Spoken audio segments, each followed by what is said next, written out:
কাঁদছে ভক্ত, কাঁদছে আকাশ। প্রিয়জনকে বিদায় চোখের জলে। স্বামীজির যে স্নান, গঙ্গা স্নান, সেই প্রক্রিয়া কিন্তু ইতিমধ্যে চলছে এবং প্রচুর বৃষ্টি পড়ছে। আমি দেখাবো যে ইতিমধ্যে স্বামীজিরা তারাও এখানে, অন্যান্য স্বামীজিরা তারা এখানে রয়েছেন এবং এখানে সেই প্রক্রিয়া চলছে এবং অগণিত ভক্তদের ভিড়। এবং এই বেলুড় মঠ প্রাঙ্গণে এই যে ঘাট, এই ঘাটে প্রচুর মানুষ সমাগম এখানে হয়েছে। প্রিয়জনকে বিদায় গান স্যালুটে।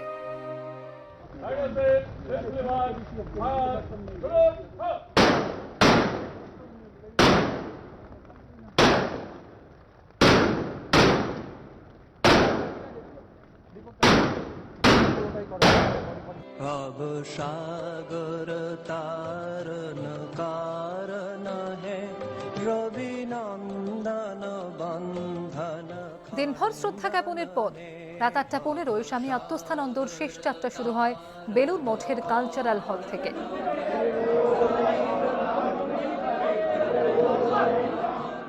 রাত 8:25 রামকৃষ্ণ মন্দিরের সামনে নিয়ে যাওয়া হয় দেহ।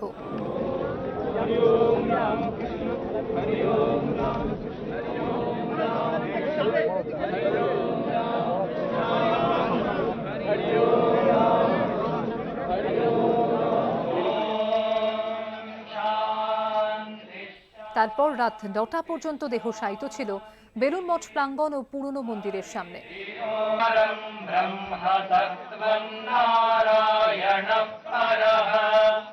এখানেও শেষ শ্রদ্ধা জানান বহু ভক্ত।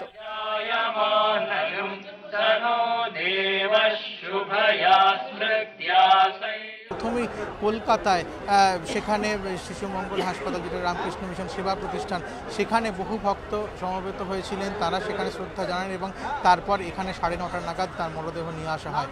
সেই থেকে অবিরাম জনস্রোত এসেছে বেলুড় মঠেতে এবং এসে তারা এখানে তাকে শেষ শ্রদ্ধা জানিয়েছেন। রাত 9:10 স্বামী ব্রহ্মানন্দের মন্দির এবং শারদা মায়ের মন্দিরে নিয়ে যাওয়া হয় দেহ। রাত 9:20 মায়ের ঘাটে স্নান।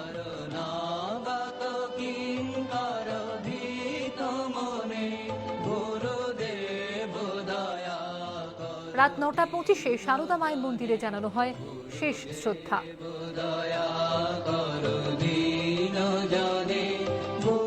রাত 9:30 স্বামী বিবেকানন্দের মন্দিরের সামনে শায়িত রাখা হয় স্বামী আত্মস্থানন্দের দেহ।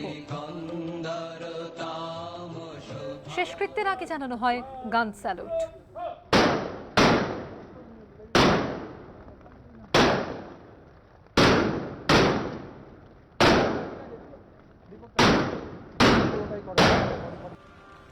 রাত 9:45 বেলুড় মঠের গঙ্গা তীরে শুরু হয় স্বামী আত্মস্থানন্দের শেষকৃত্য।